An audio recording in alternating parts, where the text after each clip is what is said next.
Friends, welcome to Bhaskar classes.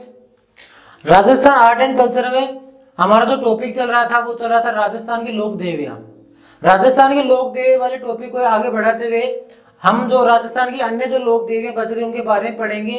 तो आज हम जिस लोक देवी के बारे में पढ़ेंगे उनका नाम है शीतला माता।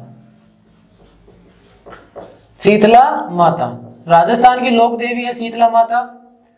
तो जितनी भी हम लोक देवी पढ़ेंगे उनमें हम डायरेक्ट जो एग्जाम से जो क्वेश्चन आते हैं वो डायरेक्ट उनकी जीवनी के बारे में बहुत कम आता है, लेकिन उनका जो मुख्य मंदिर कहाँ पर है, वहां पर मेला कब भरता है, वो उस मंदिर का निर्माण किसने करवाया, उस मंदिर की क्या मुख्य विशेषता है और जो लोक देवी है उनके उपनाम क्या क्या है, इनके बारे में डायरेक्ट एग्जाम में पूछा जाता है। तो पहला क्या हमारा जो शीतला माता है, तो शीतला माता का मंदिर है, तो शीतला माता का जो मंदिर है वो कहाँ पर है, वो है सीलडूंगरी। सीलडूंगरी शीतला माता की वजह से इस डूंगरी का क्या नाम पड़ा है, सीलडूंगरी है, इसका दूसरा नाम है शीतला डूंगरी। और यह मंदिर कहां पर है, यह डूंगरी कहां पर है, यह है चाकसू जयपुर में। चाकसू जयपुर में यह मंदिर है किसका, शीतला माता का प्रमुख मंदिर है। दूसरी इंपॉर्टेंट बात, ये जो मंदिर है इस मंदिर में जो मेला भरता है वो कब भरता है, इस मंदिर में जो मेला भरता है वो प्रत्येक वर्ष चैत्र कृष्ण अष्टमी को भरता है। चैत्र कृष्ण अष्टमी शीतला माता की अष्टमी होने या शीतला माता का मेला भरने के कारण इस अष्टमी को क्या कहते हैं, शीतलाष्टमी। शीतलाष्टमी। तो शीतला माता का मेला कब भरता है, शीतलाष्टमी या चैत्र कृष्ण अष्टमी को भरता है। कहां पर भरता है, चाकसू जयपुर में। कहां पर, सीलडूंगरी, शीतला डूंगरी पर। जो चैत्र कृष्ण अष्टमी है जो शीतला माता है, तो शीतला माता के बारे में ये फैक्ट्स याद रखना। हमारे जो राजस्थान में शीतला माता बहुत ही ज्यादा प्रसिद्ध है।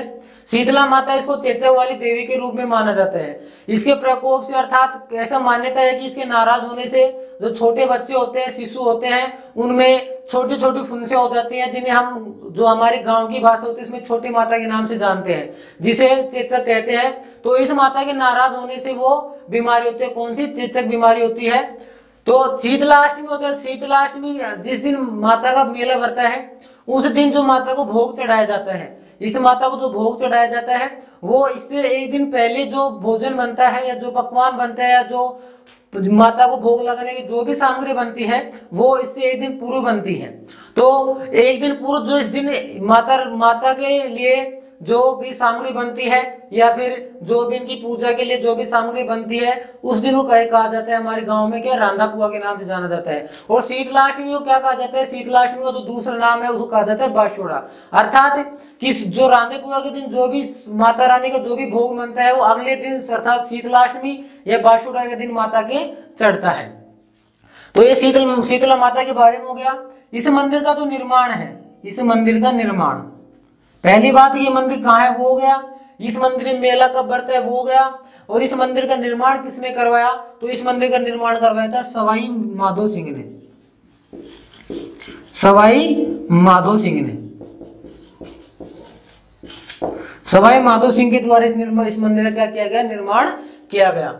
इस मंदिर में जो शीतला माता है, इस मंदिर में शीतला माता का जो वाहन है, इस मंदिर में जो शीतला माता का वाहन है वो क्या है, वो है गधा। शीतला माता का वाहन क्या है, गधा है। और इस मंदिर में या राजस्थान में जितने भी शीतला माता के मंदिर है उनमें जो पुजारी होता है या ऐसे कहेंगे परंपरागत जो पुजारी है वो होते हैं कुम्हार जाति के। इस मंदिर में क्या होते हैं, जो परंपरागत पुजारी होते हैं वो क्या होते हैं, कुम्हार जाति के। जो पुजारी होते हैं वो कुम्हार जाति के होते हैं। और कुम्हार जाति के लिए जो गधा होता है वो बहुत ही ज्यादा लाभकारी होता है, इसलिए इस जो मंदिर है इस मंदिर में जो माता का जो वाहन है वो क्या है, गधा है। दूसरी बात, ये जो माता है इसके प्रकोप से कौन सा रोग होता है, इनके प्रकोप से या इनके नाराज होने से कौन सा रोग होता है, चेचक रोग है, जिसे क्या कहा जाता है, छोटी माता। इस माता के नाराज होने पर, मान्यता है ऐसी कि इस माता के नाराज होने पर या इस माता के रुष्ट होने पर, इस माता के प्रकोप के कारण छोटे बच्चों में क्या होता है, छोटी माताएं छोटी छोटी फुंसे हो जाते हैं पूरे शरीर पर, मुंहों पर, तो उसको क्या कहा जाता है, छोटी माता चेचक के नाम से जाना जाता है। तो शीतला माता के बारे में पहला क्या हो गया कि इनका मंदिर कहां पर है, इनका मंदिर है सील डूंगरी या शीतला डूंगरी, कहां पर, चाकसू जयपुर में। दूसरा, इस मंदिर में प्रत्येक वर्ष मेला कब भरता है, तो इस मंदिर में प्रत्येक वर्ष जो मेला भरता है वो चैत्र कृष्ण अष्टमी या शीतलाष्टमी को भरता है। यह इसका अन्य नाम क्या है, बाशोड़ा।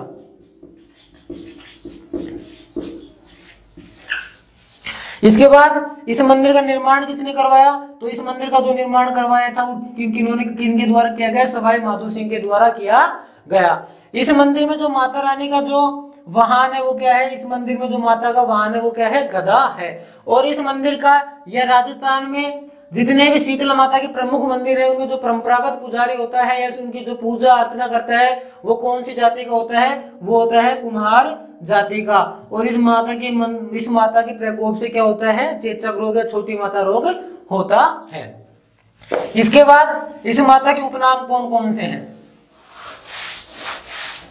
तो इस माता के जो उपनाम है, पहला तो उपनाम क्या हो गया कि ये चेचक वाली देवी के रूप में जानी जाती है, अर्थात इनके प्रकोप से कौन सा रोग होता है, इनके प्रकोप से होता है चेचक रोग, या चेचक रोग से इनकी चेचक रोग होने के बाद इस माता की पूजा की जाती है, तो इसलिए वो बच्चों की संरक्षा भी की जाती है इस माता के द्वारा।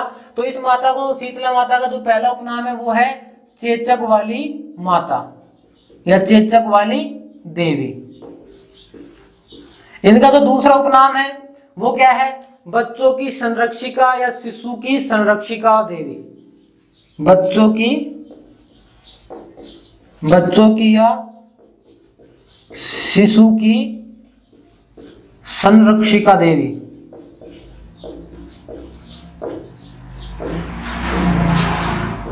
इनका जो तीसरा उपनाम है वो क्या है, इनका जो तीसरा नाम है वो है शेंडल माता। इनका ही तीसरा उपनाम है शेंडल माता। इनका जो चौथा उपनाम है वो है माता मावड़ी, माता मावड़ी। इनका जो पांचवा उपनाम है वो है महामाई माता।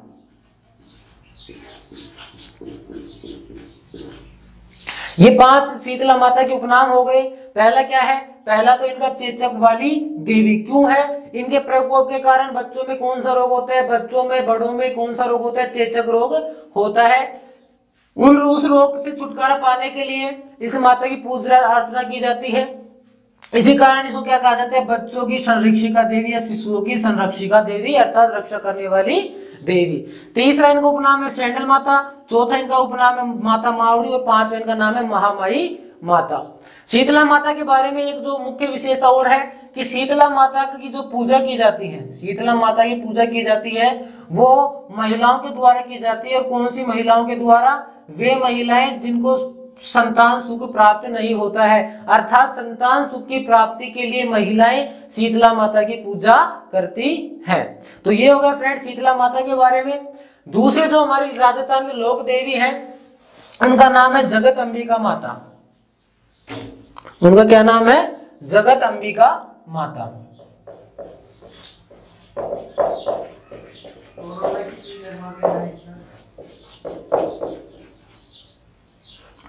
जगत अंबिका माता, पहला वही क्या कि जगत अंबिका माता का जो मंदिर है वो कहाँ है, तो जगत अंबिका माता का जो मंदिर है वह है जगत गांव में। अंबिका माता का मंदिर है जगत गांव में, इसलिए इस माता का पूरा नाम क्या पड़ गया, जगत अंबिका माता का मंदिर है, जगत अंबिका माता। तो इनका जो मंदिर है वो जगत गांव में है। और जगत गांव कहाँ है, आहड़। और आहड़ कहाँ है, उदयपुर में।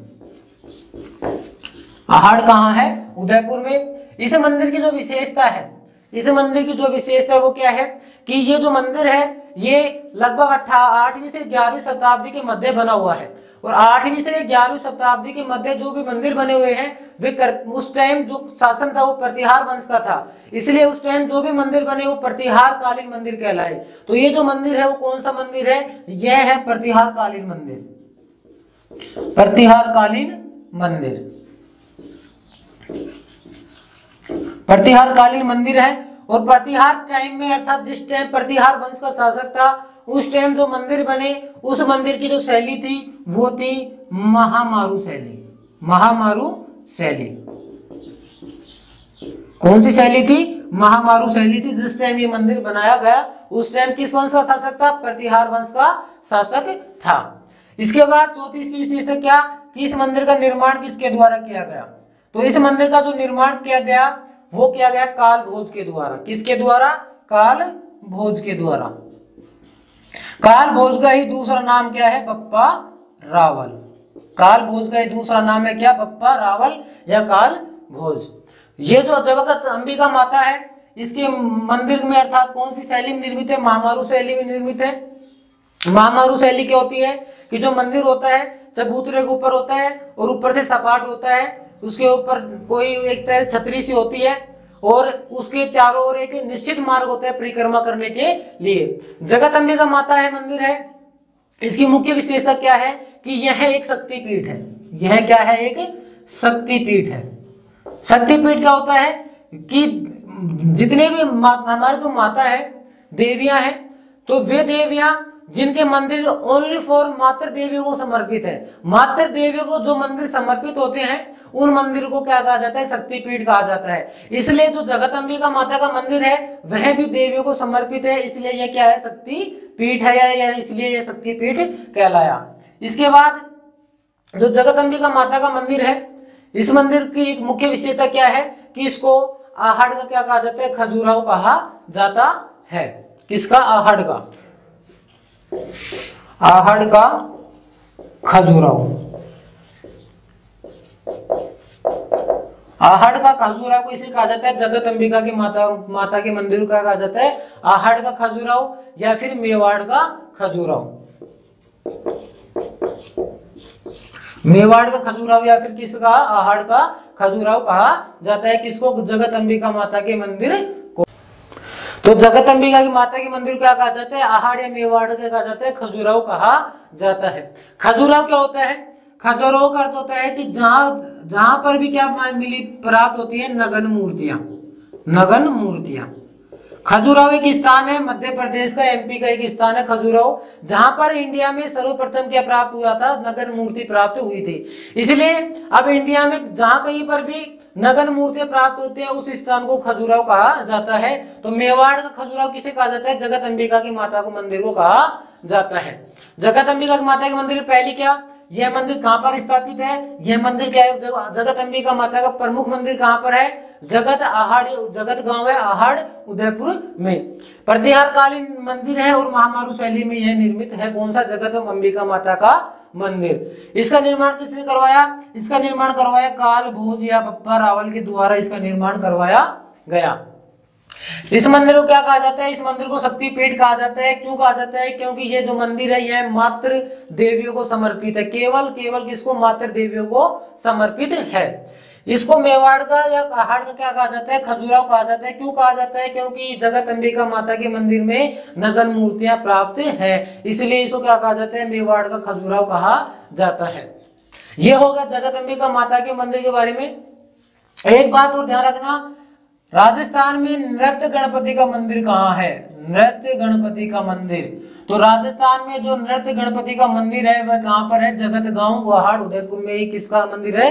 नृत्य गणपति का मंदिर है। इसके बाद जो हमारी अगली जो लोक देवी है उनका नाम है जीण माता। उनका क्या नाम है? जीण माता।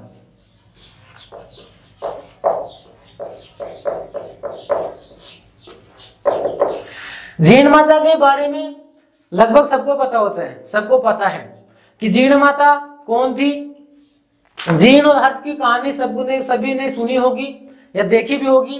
जीण और हर्ष भाई बहन थे और इनके मध्य अटूट प्रेम था। भाई बहन का अटूट प्रेम था। दोनों एक दूसरे बहुत ज्यादा प्रेम करते थे। जो जीण माता और इनका भाई था हर्ष, इन दोनों का मंदिर है कहाँ पर? सीकर में है। जो हर्ष का मंदिर है, जो हर्ष की पहाड़ियां है कहाँ पर है? सीकर में है। सीकर में है। और जो जीण माता का मंदिर है वह भी, जीण माता का जो मंदिर है वो कहाँ पर है? वो भी सीकर में है। कोछोर गांव है कि कहाँ? रेवासा में, वहां पर है। जीण माता के बारे में क्या कि जीण माता का पहला बात तो क्या, इनका जन्म कहाँ पर हुआ? जीण माता का जो जन्म कहाँ पर हुआ? तो जीण माता का जो जन्म है वो हुआ था चूरू जिले में। कहां में? चूरू जिले में। चूरू जिले में, चूरू जिले में हुआ था। कहां पर हुआ था? चूरू जिले में चौहान राजपूत थे जिनका नाम था धनराय।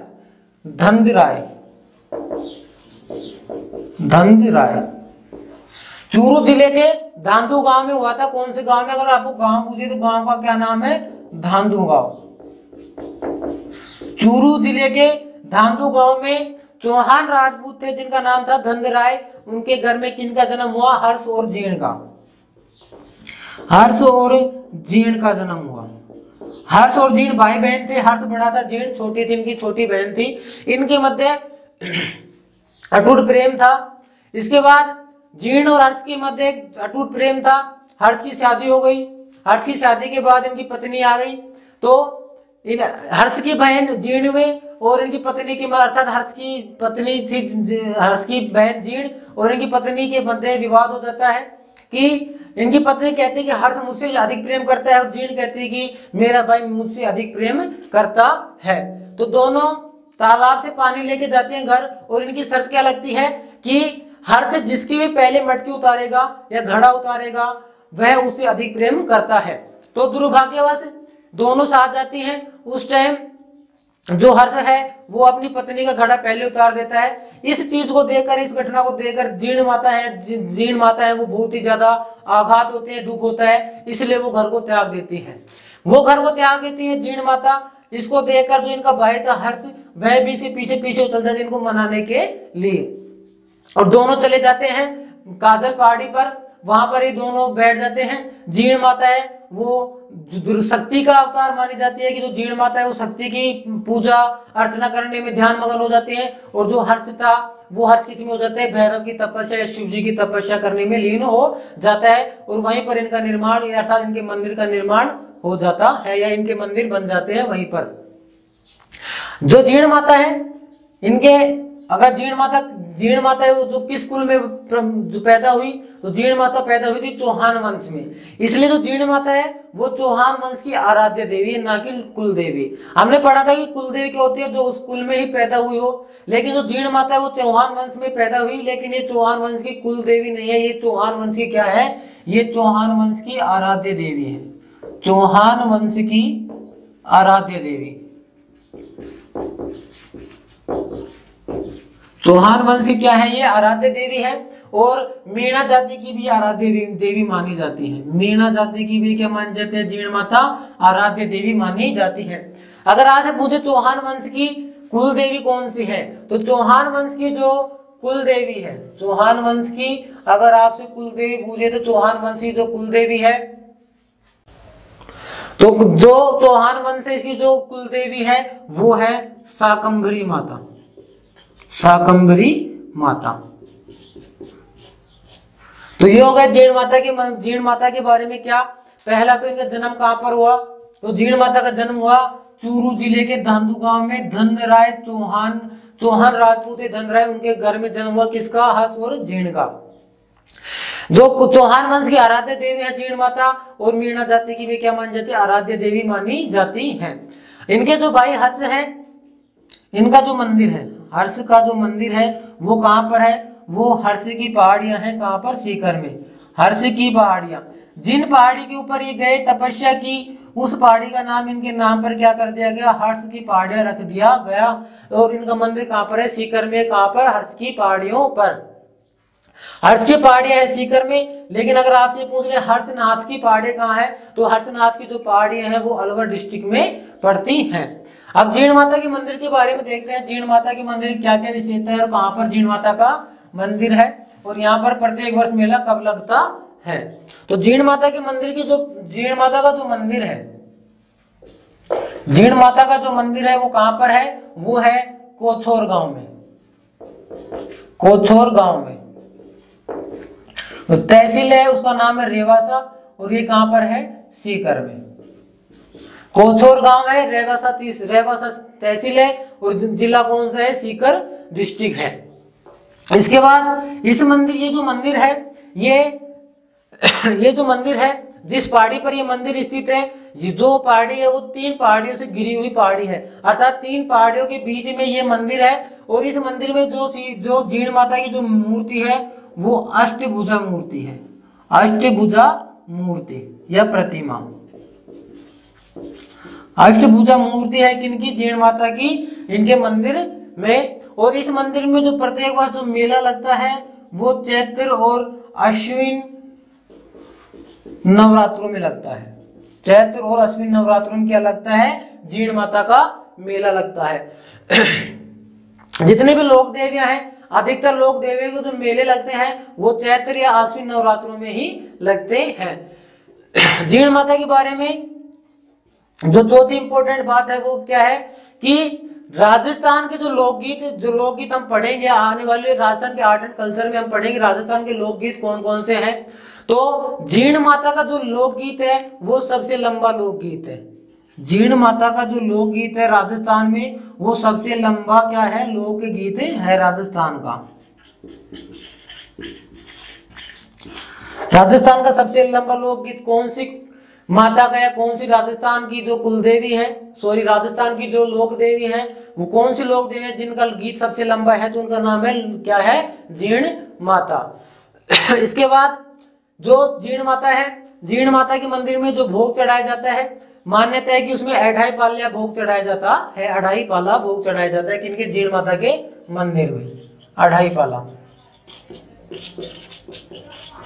2.5 पाला भोग चढ़ाया जाता है। और ऐसी मान्यता है कि जीण माता के मंदिर में अर्थात जीण माता को प्रसन्न करने के लिए जो बकरे की प्रतीकात्मक बलि दी जाती है, अर्थात पहले पूर्ण बलि दी जाती थी लेकिन राज्य सरकार के द्वारा इस पर प्रतिबंध लगा दिया गया, अब केवल बकरे के कान को काटकर उसकी बलि दी जाती है। जीण माता का जो मंदिर है यहाँ पर एक स्थल है, यहाँ पर क्या है? एक स्थल है जिसका क्या नाम है? जिसका नाम है भंवराथल। भंवराथल, भंवराथल राजस्थान में 2 है, एक तो जीण माता के मंदिर में और दूसरा है अचलगढ़ दुर्ग में। एक तो भंवराथल कहां पर है? कोचोर गांव रेवासा, जहां पर किसका मंदिर है? जीण माता का मंदिर है। और एक भंवराथल कहां पर है? एक भंवराथल कहां पर है? अचलगढ़ दुर्ग में। अचलगढ़ दुर्ग में क्या है? भंवराथल है। ये भंवराथल है क्या? जो भंवराथल है इनको माता का, जीण माता का दूसरा रूप माना जाता है, इसलिए जो जीण माता है इसका जो दूसरा नाम है, ये इनका जो उपनाम है वो क्या है? मधुमक्खियों की देवी, मधुमक्खियों की देवी, या इस मंदिर को क्या कहा जाता है? मधुमक्खियों का मंदिर भी कहा जाता है। ये मंदिर क्या है? या भंवराथल वो क्या है? तो जिस टाइम औरंगजेब की सल्तनत थी भारत के ऊपर, उस टाइम जो औरंगजेब है वो इस माता के मंदिर पर आता है और इस माता के मंदिर को तोड़ने का प्रयास करता है। तो गांव वाले हैं वो इस माता के मंदिर को बचाना चाहते थे लेकिन औरंगजेब के सामने, उसकी सेना के सामने विफल रहते हैं। तो कहा जाता है कि उन लोगों ने जीण माता से पुकार की और जीण माता से पुकार करने के बाद वहां पर मधुमक्खियों का झुंड आ गया और औरंगजेब की सेना को धराशायी कर दिया। यहां तक कि औरंगजेब भी घायल हो गया था और कई दिनों तक वह बीमार भी रहा था, ऐसी मान्यता है। और उसके बाद औरंगजेब ने यहाँ माता के मंदिर में आया, माफी मांगी और यहाँ पर कहा कि 1.25 मन घी है जो हर वर्ष मेरी तरफ से आपके यहाँ पर आएगा, या औरंगजेब की सेना या औरंगजेब की तरफ से आएगा। कहाँ पर? जीण माता के मंदिर में। वर्तमान टाइम में जीण माता के मंदिर में जो 1.25 मन घी है वो केंद्र सरकार के द्वारा दिया जाता है। और दूसरा जो भंवराथल है वो कहाँ पर है? अचलगढ़ दुर्ग में है। ये ध्यान रखना कि एक तो भंवराथल है कोचोर गांव रेवासा सीकर में और दूसरा जो भंवराथल है वो कहाँ पर है? अचलगढ़ दुर्ग में है। इसके बाद जो अन्य जो हमारी राजस्थान की लोक देवी है उनका नाम है कैला देवी। क्या नाम है उनका? कैला देवी। राजस्थान की जो अन्य लोक देवी उनका नाम है कैला देवी। कैला देवी। पहली बात वही क्या कि कैला देवी का मंदिर कहां पर है? तो जो कैला देवी का मंदिर है वह है त्रिकुट पहाड़ी पर। कहां पर? त्रिकुट पहाड़ी पर या त्रिकुट पर्वत पर, जो कि कहां पर है? करौली में है। कहां पर है? करौली में है। और किस नदी के किनारे है यह मंदिर? तो यह जो मंदिर है वो काली सिंध नदी के किनारे है। काली सिंध नदी के किनारे है कौन सा? कैला देवी का मंदिर। त्रिकुट पहाड़ी कहां पर है? करौली में। काली सिंध नदी के किनारे यह स्थित है कौन सा? कैला देवी का मंदिर। दूसरा, ये जो कैला देवी है, ये जो राजस्थान की जो लोक देवी है, ये यादव वंश की क्या है? कुल देवी है। यादव वंश की कुल देवी।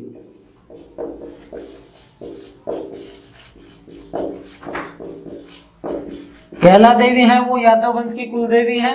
और त्रिकुट पहाड़ी, करौली, काली सिंध नदी के किनारे इनका मंदिर है। कैला देवी से रिलेटेड ही एक ऋषि है जिनका नाम है केदार ऋषि। जिनका नाम है केदार ऋषि। केदार ऋषि थे जिन्होंने हिंगलाज पर्वत के ऊपर तपस्या की थी। हिंगलाज पर्वत, हिंगलाज पर्वत जो कि कहां पर है? बिहार में है। और इन्होंने इस पर्वत पर लगभग 12 वर्षों तक कठिन तपस्या की थी। और उस तपस्या से प्रसन्न होकर केदार ऋषि ने कैला देवी की 12 वर्षों तक कठिन तपस्या की थी हिंगलाज पर्वत पर। और उस तपस्या से प्रसन्न होकर कैला देवी ने इनको साक्षात दर्शन दिए थे काली सिंध नदी के किनारे त्रिकुट पहाड़ी पर। और वहीं पर इन्होंने इस मंदिर का क्या कर दिया? निर्माण कर दिया। और जो कैला देवी है वो यादव वंश की क्या है? यादव वंश की कुल देवी है। कैला देवी का जो मंदिर है, इस मंदिर में जो मेला लगता है, इस मंदिर में जो मेला लगता है वो लगता है चैत्र शुक्ल प्रतिपदीय से लेकर चैत्र शुक्ल एकादशी तक, अर्थात 11 दिनों तक यहाँ पर विशाल मेला लगता है। और इस मेले को कहा जाता है लक्खी मेला। इस मेले का अर्थात कैला देवी के मेले का क्या नाम है? लक्खी मेला है, जो कि चैत्र शुक्ल एकादशी से चैत्र शुक्ल प्रतिपदा से लेकर चैत्र शुक्ल एकादशी तक बढ़ता है। इस मंदिर में जो कैला देवी है, इनका जो वाहन है वो है शेर या सिंह। सिंह या शेर इनका वाहन है। और इस मंदिर में जो इनकी प्रतिमा है वो अष्टभुजा प्रतिमा है। अष्टभुजा प्रतिमा। ये कैला देवी के बारे में हो गया। क्या क्या? पहला तो इनका मंदिर कहां पर है? तो इनका मंदिर है त्रिकुट पहाड़ी, जो कहां पर है? करौली में है। नदी पूछे तो नदी का नाम है काली सिंध नदी के किनारे। यादव वंश की ये क्या है? यादव वंश की कुल देवी है। और केदार ऋषि, अगर केदार ऋषि के संदर्भ में क्वेश्चन आता है तो यही पुटअप होगा कि किस ऋषि ने कैला देवी की तपस्या की, या केदार ऋषि ने किस पर्वत पर कैला देवी की तपस्या की जिससे प्रसन्न होकर उन्होंने उसको आशीर्वाद दिया। ये जो इस माता के मंदिर में जो मेला लगता है उस मेले का नाम है लक्खी मेला। ऐसी मान्यता है कि इस मेले में लाखों की संख्या में लोग एकत्रित होते हैं चैत्र शुक्ल एकादशी से लेकर चैत्र शुक्ल प्रतिपदा से लेकर चैत्र शुक्ल एकादशी तक। इसलिए इस मेले का नाम क्या कहा गया? इसलिए मेले का नाम लक्खी मेला कहा जाता है। इस माता का जो वाहन है वो सिंह या शेर है। और यह किस प्रकार की मूर्ति है? अष्टभुजा प्रतिमा है। ये जो मंदिर है कैला देवी का, त्रिकुट पहाड़ी, काली सिंध नदी के किनारे, इस मंदिर के सामने ही एक छतरी है। इस मंदिर के सामने ही क्या है? एक छतरी है, जिस छतरी का क्या नाम है? बोहरा भगत की छतरी। बोहरा भगत की छतरी। बोहरा भगत की छतरी। आपको याद हो, पता हो तो कैला देवी माता है, इनका जो गीत है, इनका प्रसिद्ध गीत है, अर्थात इनका जो महिलाओं द्वारा इनका जो गीत गाया जाता है उस गीत का नाम है लांगुरिया गीत। इस गीत का क्या नाम है? लांगुरिया गीत है। और जो ये बोहरा भगत की छतरी है यह समर्पित है, ये जो छतरी है यह राजस्थान के लोक देवता थे लांगुरिया वीर। राजस्थान के लोक देवता थे लांगुरिया वीर, उनकी ये क्या है? छतरी है। राजस्थान के लोक देवता जिनका क्या नाम है? लांगुरिया वीर। लांगुरिया वीर की छतरी है जिसका क्या नाम है? बोहरा भगत की छतरी। और कैला देवी माता के गीत का क्या नाम है? कैला देवी माता के गीत का नाम है लांगुरिया गीत या लांगुरिया गीत। इनके लिए गाया जाता है कैला देवी के लिए। इसके अलावा अगली जो राजस्थान की लोक देवी है उनका नाम है आई माता। राजस्थान की लोक देवी है उनका नाम है आई माता। आई माता या बिलाड़ा माता?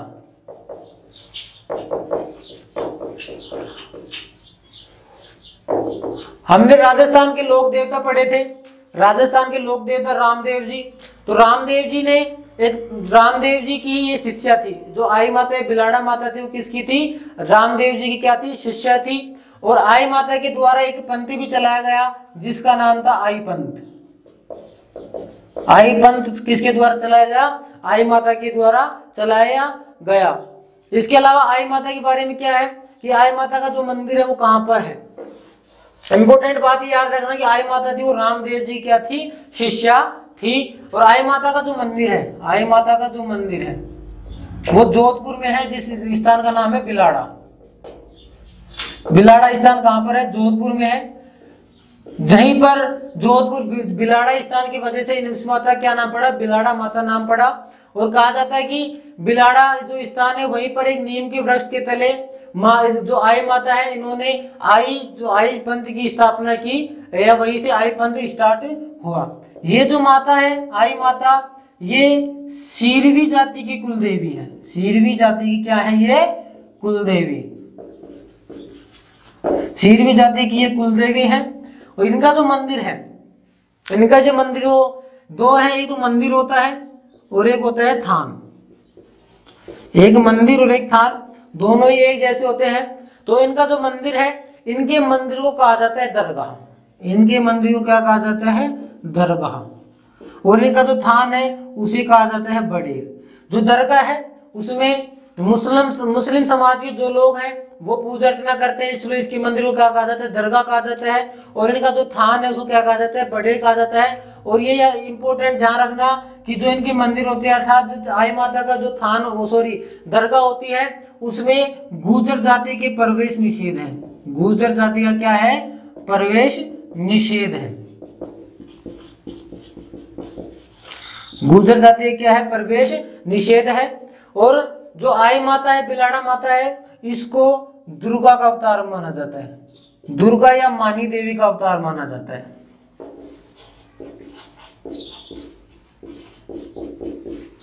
जो आई माता या बिलाड़ा माता है उसको किसका? दुर्गा या मानी देवी का क्या माना जाता है? अवतार माना जाता है।